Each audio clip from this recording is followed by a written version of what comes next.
ये रखा गया। इस अजीमुशान काम में सालों लग गए। तख्तों को खास किस्म की लोहे की मीखों से जोड़ा गया और उनके दरमियानी हिस्सों में तारकोल यानी पिच भरा गया, ताकि कयामत खेज तूफान और ऊंची लहरों में पानी का एक कतरा भी अंदर न आ सके। लेकिन ये सारी मेहनत, ये जहाज साजी एक खुश्क सहरा में हो रही थी, और यही बात काफिरों और मुशरिकों के लिए सबसे बड़ी तफरीह और मजाक का निशाना बन गई थी। वो इसे नूह अलैहिस्सलाम की दीवानगी समझ बैठे थे।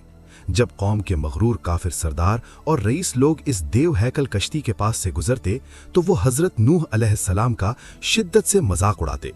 कुरान गवाही देता है, और जब भी उनकी कौम के सरदार उनके पास से गुजरते वो उनका मजाक उड़ाते। सूरह हूद आयत नंबर 38। कोई सरदार हंसते हुए कहता, ए नूह, क्या नबूवत का दावा छोड़कर अब बढ़ाई यानी कारपेंटर बन गए हो? ये इतनी बड़ी कश्ती बना तो ली है, लेकिन क्या अब इसे